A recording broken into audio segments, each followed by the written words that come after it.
In 1985, 18-year-old Sarah Scantlin fell into a coma.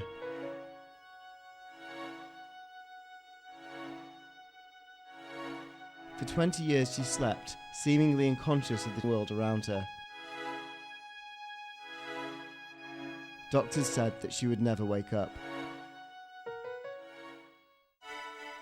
Then, in 2005, something extraordinary happened. For the first time in 20 years, Sarah spoke. It's an amazing day for the Scantlin family. A daughter who's been silent for 20 years is now talking. Sarah's story, certainly a story of hope, and one that we will continue to monitor. This is the greatest gift they could have received. That was a huge ray of sun beaming through this dark cloud. Neurologists all over said, this is not possible. And I said, oh yeah, you go there and you talk to her and you tell me that this isn't possible. This is the story of a woman who defied all the odds to wake from a coma that lasted 2 decades. A woman who astounded the medical community by doing what everybody thought was impossible. I don't know why she has come back after 20 years. I don't know that anyone can give us an answer. Where had Sarah been for all these years, and what had changed in her brain to cause this medical miracle?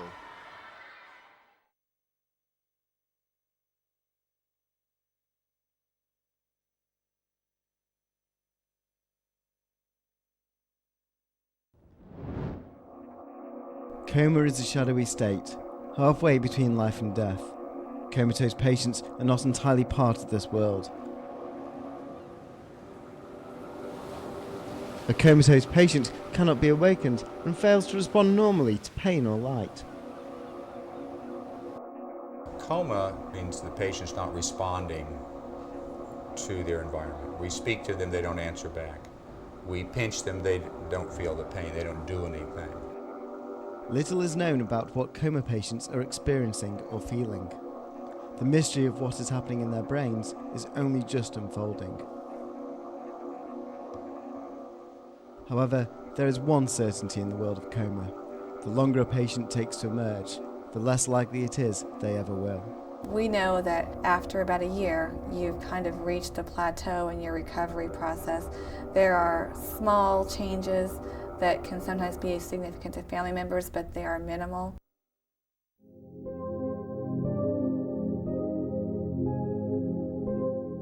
For 20 years, Sarah Scantlin lay trapped in a coma-like state. Over the years, her friends and family had come to give up all hope that Sarah would return to them. That's one of the things I had to deal with in my own mind, is this is as good as it gets. It's not going to be any different. Every year, thousands of people fall into comas. They are overwhelmingly young adults, cut down in the prime of life, and it can happen to anyone.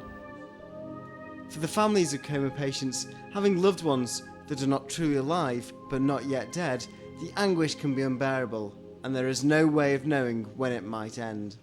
It's a lot like somebody very dear to you dies. It's the day before the funeral, and you never get to go. It's the greatest gift they could have received. But Sarah's family had the news they never thought they would receive when she awoke after 20 years. Never in medical history has somebody been in a coma-like state for so long and started speaking again. When the Scantlins introduced nationally and that Sarah was speaking, neurologists all over said, this is not possible. And I said, oh yeah, you go there and you talk to her and you tell me that this isn't possible.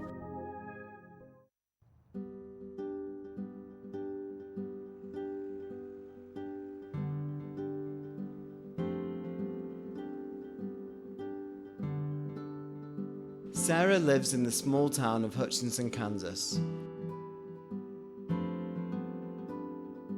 It was at the local high school that she met Laurie, the girl who would go on to become her best friend.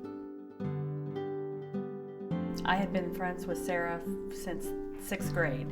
We immediately hit it off. We became best of friends, almost sisters, if you will.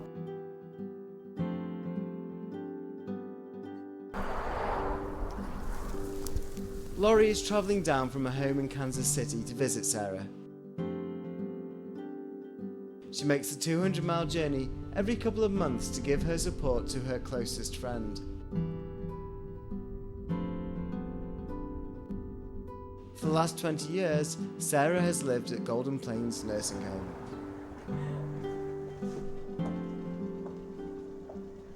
Hi! How you doing, sugar? Good. Hello, hello. What's new about me today? You're old. Am I? No. Because that would make you old too, Sarah. That's funny.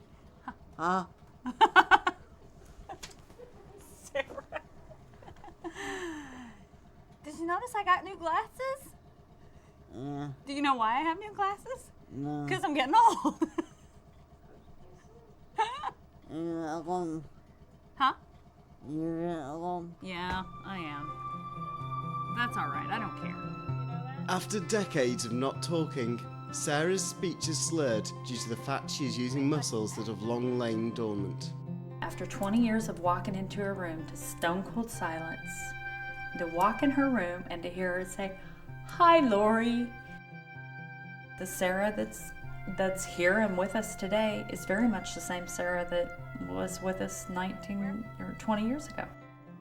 She can talk to you, and she can answer you, and she can tell you when she's mad, and if you write her a letter, she'll read every word of it. And those are the things that inspire me. Who's your best friend? You. Who's my best friend? Me. I love you so much. I love you too. I know you do. And I'm blessed with that.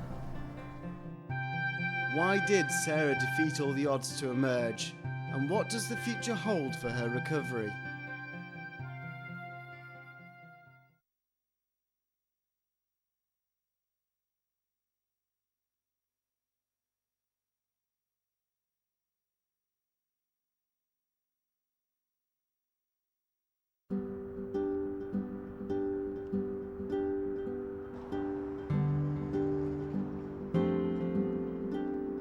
Sarah Scantlin amazed the medical community when she started speaking after being in a comatose state for 20 years.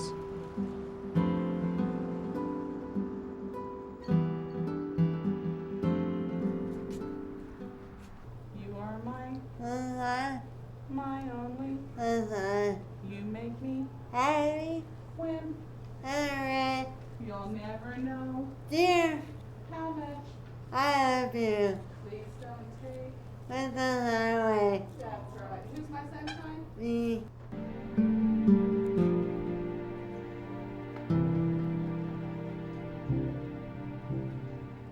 Since Sarah first started talking 18 months ago, her ability to speak has improved on an almost daily basis. She is still capable of amazing and moving her friends and family with newfound abilities. Sarah's father Jim is visiting her, as it is his birthday today, and Sarah has prepared a surprise for him. How you doing? I, Are you getting your nails done? yeah. You look really, really nice today. Highway.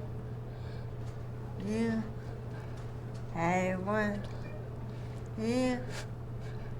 Highway. That. Highway. You. Bless your heart. Very good, Sarah. Oh, that's all right. That's all right. This is the first time that Jim has heard his daughter sing Happy Birthday in 22 years. Happy birthday. I'll tell Mom you sang happy birthday to me. Okay?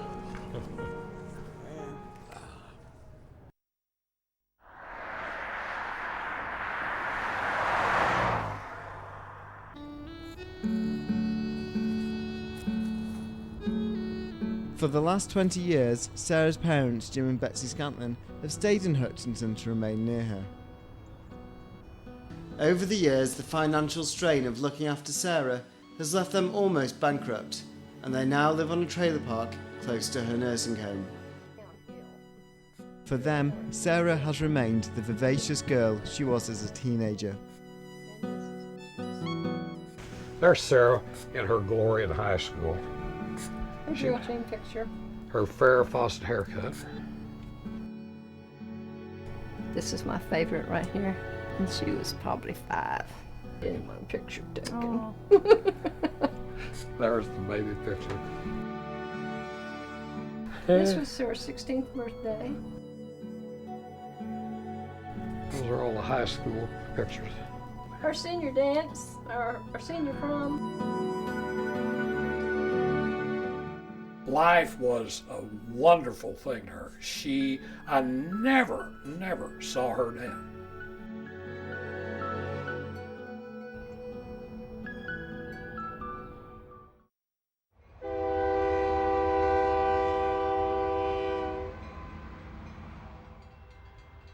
In the autumn of 1985, Sarah and her best friend Laurie started junior college together. On the evening of October 18th, the girls decided to go out drinking.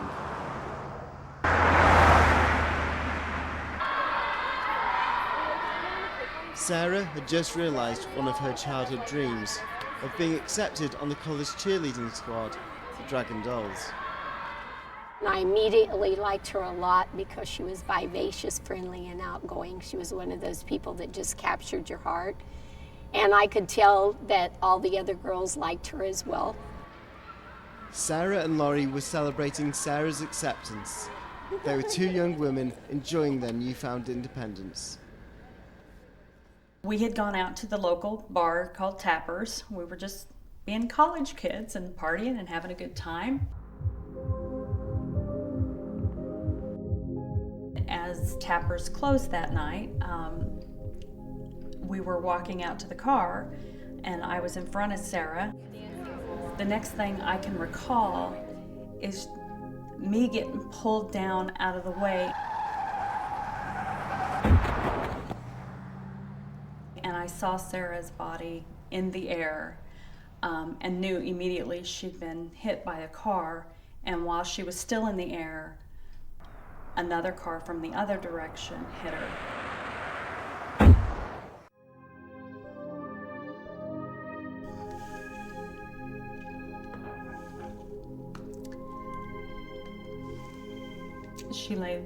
She lay lifeless in the middle of the road like a rag doll.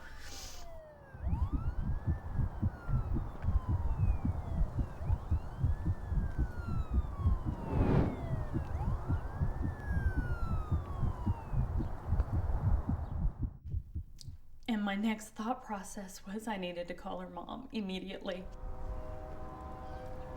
It was Lori, and she was crying. And she said, "Mom, Sarah's been hurt."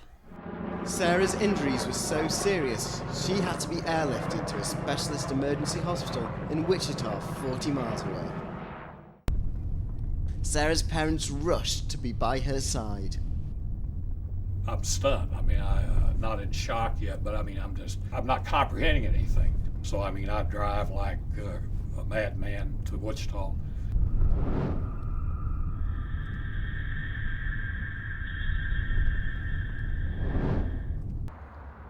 When they arrived at the Wichita hospital, Jim and Betsy were informed that Sarah's condition was critical. The impact with the second car had fractured Sarah's skull. This caused massive hemorrhaging in her frontal lobe, which was forming into a clot and exerting dangerous pressure on her brain. The brain is the control centre of the nervous system. It is responsible for all thought and processing sensory information. It is extremely complex, containing an incredible 100 billion neurons. It is also incredibly fragile, so the skull encases it to protect it. However, if the brain starts to swell due to bruising or bleeding, then that protective casing can become a fatal trap. If there's an actual tear in the brain substance, there'll be bleeding inside the skull, and that takes up space and creates pressure, and you eventually reach a point where blood can't get to the brain and the brain dies. The only way to relieve that pressure is by removing a portion of the skull and taking the clot out.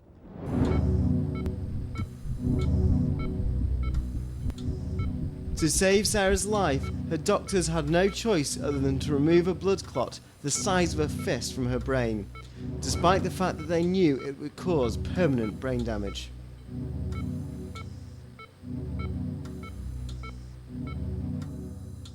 And they were in surgery forever, and it's well up into the morning before they come out.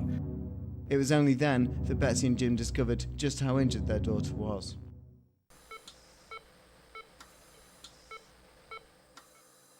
The neurosurgeon setting us down and saying there's a good possibility that Sarah is going to physically survive. However, the brain was shattered, and Sarah, as we knew her, was dead. After her brain surgery, Sarah fell into a deep coma. Very little is known about this condition. Until recently, even leading doctors understood almost nothing about what was happening in coma patients' brains. Patients with brain injuries were kind of a mystic injury. You didn't really know what was going on in there. And it was pretty much just wait and see whether they lived or died, what kind of function there was going to be if they did live. Coma patients only survive a maximum of around 4 to 6 weeks. If they have not emerged by this time, they either die or move into another coma-like state.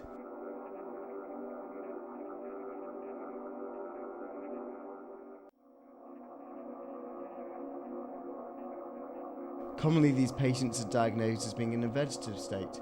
They may open their eyes and appear to be awake, but they have no awareness of the world around them. They can't show any response in any way to their environment. They may do something, but it's a completely random, unorganized, not thought out process. To measure the level of consciousness of brain-injured patients, doctors use a system called the Glasgow Coma Scale.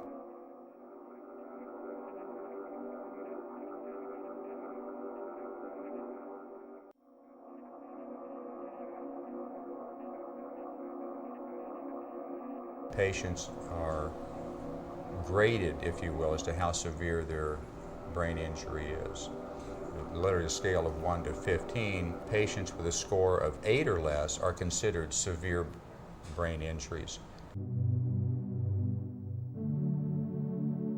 After 2 weeks, Sarah was diagnosed as being in a vegetative state, and the family were told not to expect her ever to wake up.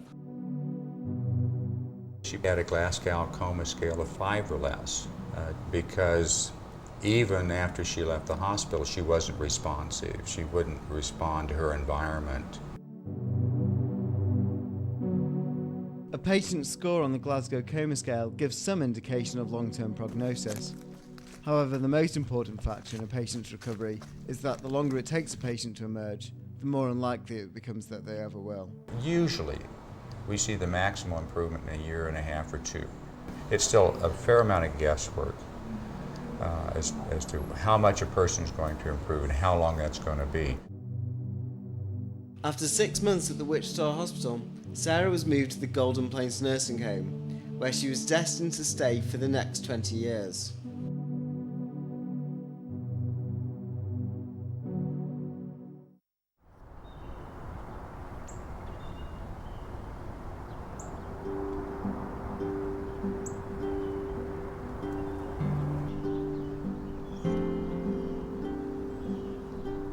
Eventually, Laurie moved on. She got married and had 3 children, but she always felt responsible for the accident that caused Sarah's brain injuries. Carried a lot of guilt with me, continued to have nightmares at least once a month for approximately 20 years. Why am I still here in the capacity in which I am here and she's not? Why was the car directed at her versus myself? Why did I park across the street that night? I never parked across the street. What made me park across the street that even made us go across? Sarah's doctors encouraged her friends and family to accept the fact that she would not be returning to them, that she would be trapped in her coma-like state forever. Despite this, Laurie tried in vain to help Sarah emerge. Pictures constantly putting pictures in front of her and saying, "Do you remember this?" in hopes that she's going to say, "Oh yeah, I remember that." Or music, those types of things I constantly would do. And again, to no response. And efforts weren't just confined to her bedside.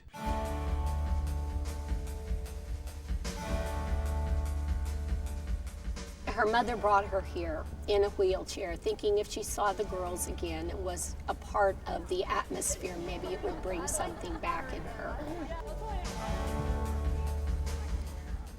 When she came, I looked in her eyes and I thought she was gone. I continued for years to go visit her, and there's not a lot to say when somebody's not responding back to you, though. I would go to see her, and my visits would become shorter and fewer and farther between, and then there was the guilt that you didn't go see her, and then what do you say when you do go see her? And it was a difficult scenario to be in. 15 years after the accident, and just when Laurie had given up all hope that Sarah would ever awaken, there seemed to be an incredible breakthrough. A breakthrough that everybody thought was impossible. Sarah finally got her voice back, which I thought was going to be nice. However, Sarah just screamed. And she would sit quietly, and then I would have to tell her I'd have to make my journey back to Kansas City, and she would scream, to which I would hear her all the way down the halls of Golden Plains. At first, the family hoped that the screaming might be the initial step to Sarah communicating with them. But over 5 long years, this hope turned to pain as they realised they could not discern what Sarah was trying to say. I hate that scream because I do not know what that scream means. It just broke my heart. It's heart-wrenching. It's heart-wrenching, and you walk out and she's still sitting there with nobody. It's worse than the silence. But then, in July 2005, 20 years after Sarah fell into her coma, something extraordinary happened. Sarah's parents received an urgent phone call from the nursing home. She said, "I got somebody here that wants to talk to you." And I said, "Who?" And she said, "Oh, well, I think you'll recognize when you hear her." And then I hear Sarah go, "Hi, Mom." And I said, "Sarah, is that you?" "Yeah." And I said, "Well, what are you doing?" "Nothing." Betsy then immediately phoned Laurie. She said, "Laura, are you sitting down?" And I said, "No, do I need to be?" And she said, "Sarah's talking." And chills went from the tip of my head to the tips of my toes. And just saying that again gives me chills. I said, "What do you mean she's talking?" She says, "She's talking. She called me on the phone and she's talking." And she asked for makeup. Miss Vain Sarah, that's one of the first things she asked her for, was to bring makeup. I knew that I needed to get there as quickly as I could. Sarah overcame all the odds to find her voice. Nobody had been in a coma-like state for longer and started talking. After 20 years of despairing and resignation, she can speak well enough that you understand, and it confirms that she is cognizant of her environment. So that was a huge ray of sun beaming through this dark cloud. Sarah's awakening shocked the medical community and raised many questions about how she started talking again and what she had been experiencing for those 20 years.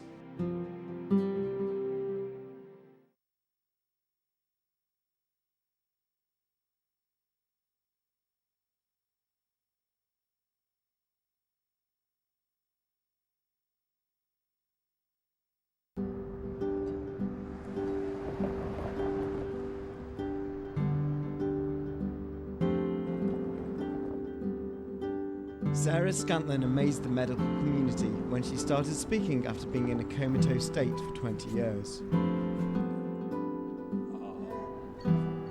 Hey, who's here?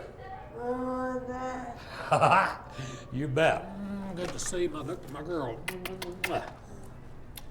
How you doing? Fine. Good. Therapy. The fact that Sarah started talking after 2 decades in a coma-like state was completely unexpected. What was different about Sarah that caused her to awaken after such a long period when nobody else had?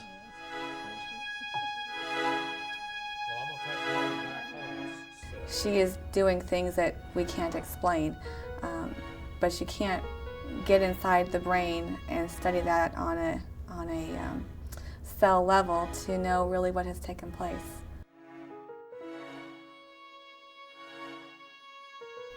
There's no medical reason, to my knowledge, that Sarah should be talking today. I don't think there's an answer for it, and I can't give you that answer of why it's Sarah out of the hundreds and thousands of people in her condition. And I think Sarah laid there alone after she said, I am getting sick and tired of this, and put her entire being into this urge that I am going to get through this blackness and this impossible maze. I'm going to find an exit. I think the intriguing part about all of this is nobody knows the answers. Not only was Sarah's emergence a medical miracle, but closer examination of her brain scans makes her refound ability to talk even more extraordinary. When the surgeons removed the blood clot that threatened to kill her, they had to destroy part of the frontal lobe of her brain. These are images of Sarah Scantlin's brain. So when you look up here, there's kind of a glaring abnormality. Where her partial lobotomy was would be the area that you don't see any brain tissue. The darkened area is scar tissue and fluid that has filled in that space. This part of the brain is responsible for many things, such as problem solving, working memory, and language production. Incredibly, Sarah regained the use of her voice despite the area of her brain responsible for speech having been removed. The fact that Sarah was able to start talking really did defy what we would have guessed would have happened. It could have been that there was some retraining of some of the undamaged neurons or pathways so that they began taking over some of the functions that had previously been lost. A big push for research right now is understanding what we all call neuroplasticity. Neuroplasticity refers to the changes that occur in the organisation of the brain when it is recovering from injury.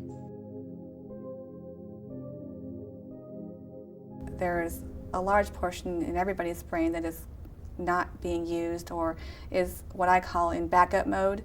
And I think that when a patient is challenged and stimulated, we all hope that those dormant areas of the brain can pick up some of those functions and start using those brain cells to replace what is now gone or what is not working properly.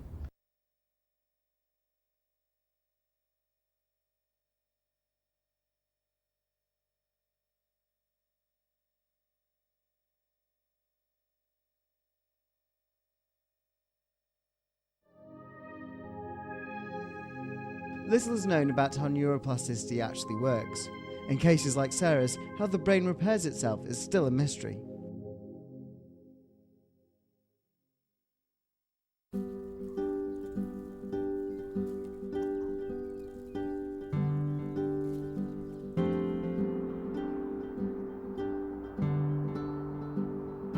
Sarah is now a 41-year-old woman, but she still has the same love of makeup that she did as a teenager.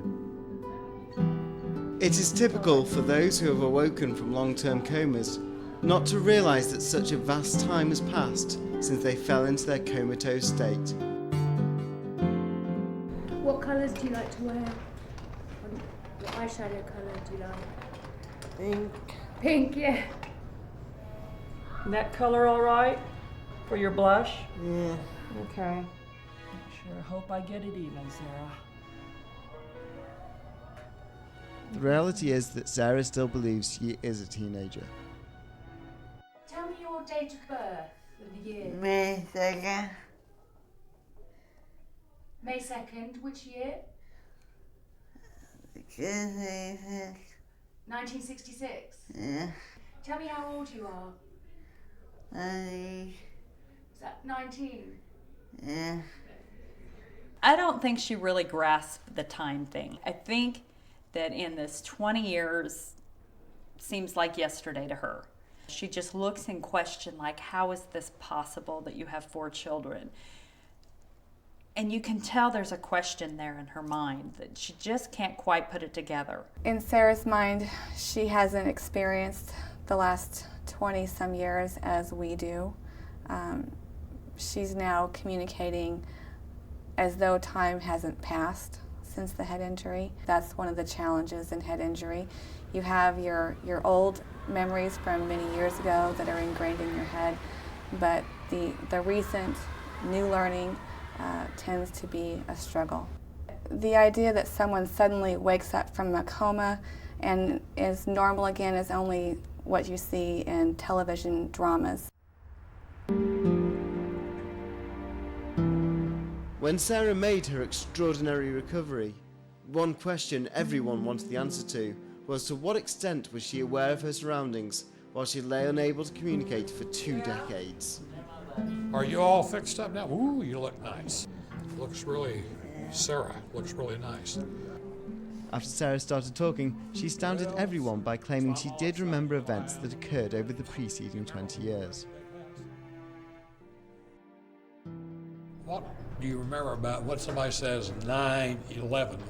What's that mean? It was a bad deal. It was a bad deal. What hit those buildings? Plane. A plane, exactly. What did it do to a lot of people?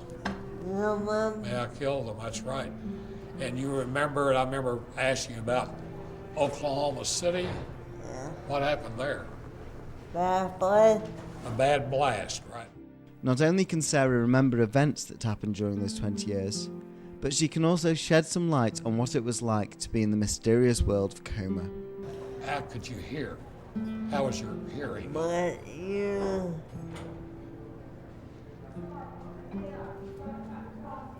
forget. But you couldn't see as well. No. Yeah.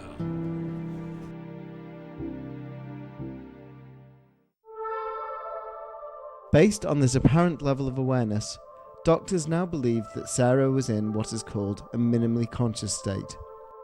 This is a coma-like state where brain-injured patients have a low level of awareness, but no means to communicate with the outside world. I think that the state that Sarah has been in for the vast majority of this time is a minimally conscious state. Clearly there was a lot of sensory intake coming in. She just wasn't able to express outwardly what was going on. She, in retrospect, probably was trying to interact with her environment more than what we initially thought. Can you imagine having a high level or a level of awareness and not being able to express it? I said, to me, it would be like being, you remember when you was a kid and you'd have a nightmare and you couldn't quite get out of it?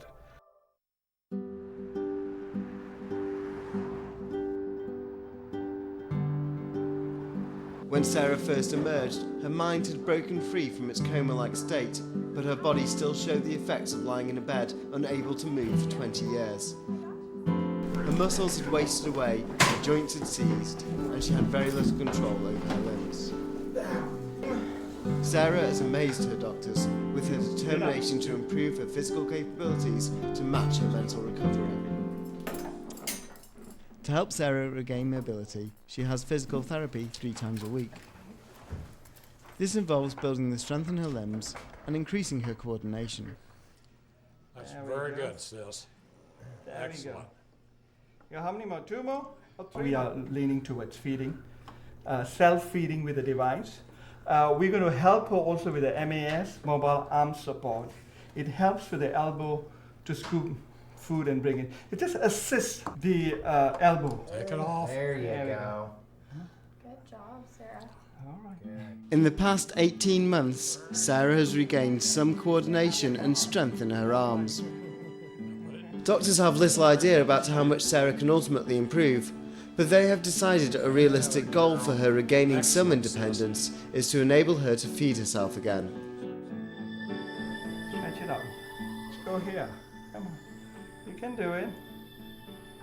You can do it. Good. There we go. That's good.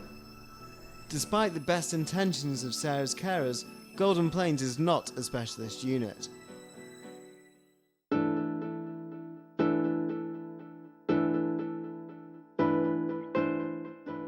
Not content with the prospect of merely feeding herself, Sarah has some big goals of her own. So what are we going to try to do next? What are some of your goals? Do what? Walk. Oh, well, that's a big one. Well, all the more. Boy, I'd love to see that, Sarah, and it is certainly possible. Besides walking, and boy, that's a big one. That's great. What else you want to try to do? Go home. Yeah, I know that. Well, you have to. Oh, Sarah, you're just great. I'm sure glad you're in my life. You're the best. I couldn't have found a better daughter. Sarah's ambition to walk is a poignant reminder of the fact that she does not fully understand the severity of her disabilities. Anybody better than Dad, right? Dr. Linda Ladisek is a physical medicine and rehabilitation specialist based at the University of Kansas. She was intrigued by such an unusual case. Sarah's case is certainly unique in that most patients with her severe head injury that are comatose for those 20 years don't have the recovery that she has had. We're looking at 20 plus years out of still improving. So, you know, she defies the norms for head injury recovery. To help Sarah achieve her goals, Dr. Landisic has offered her a place on an intensive 6-week rehabilitation course. When Sarah comes for her rehabilitation, she will have comprehensive therapies. We primarily use 3 disciplines: physical, occupational, and speech therapy. We have special tools to assess visual fields to be able to see what part of her world she's actually partaking in. It mostly comes down to hard work and therapy expertise, finding out what she can do, finding out ways to allow her to do as much as she can herself.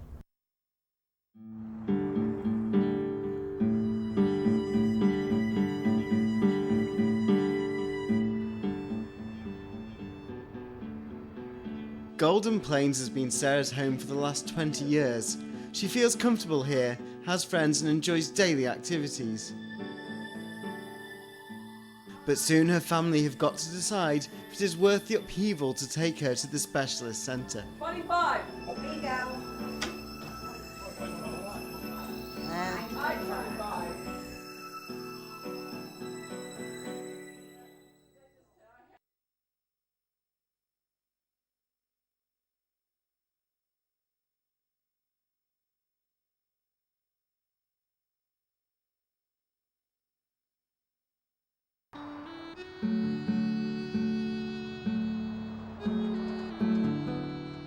Sarah Scantlin fell into a coma-like state for 20 years after being knocked over by a hit-and-run driver. Her best friend Laurie, who was narrowly missed by the car, always felt guilty about the accident. Now that Sarah is talking again, Laurie is looking to come to terms with the guilt she has felt for years. She's visiting Sarah's parents to seek their opinion on how she might put that fateful night behind her at long last.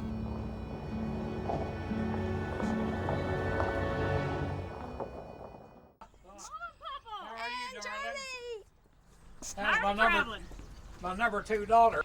Absolutely. How is it going? I'm Skinny? lost 55 pounds. I found it. Yeah. You Girl, found- just- So did I. So did Very you, good. sweetie. I didn't know you were going to accompany. So good to see Did you? The relationships were warm enough between my family and her family that, you know, my relationship with her folks were Mom and Dad Scantlin. That's just how I know them. Okra, backside. And I'd say, hey, you're in Kansas? I would look at it as a family. I mean, it truly is a family atmosphere between our families. You know, we've talked a lot since this has all happened, but talking to the depth of what we've been talking about, you know, you do start thinking about it again. To see that destroyed is still the heaviest thing in my heart. But at the same time, even in that shattered body, that energy and that spirit that Sarah is still there. It's probably the heaviest traumatic thing anyone could go through. And for whatever reason, one day, I guess this is after Sarah started talking again, I drive out there on purpose, and I stop and I get out of the car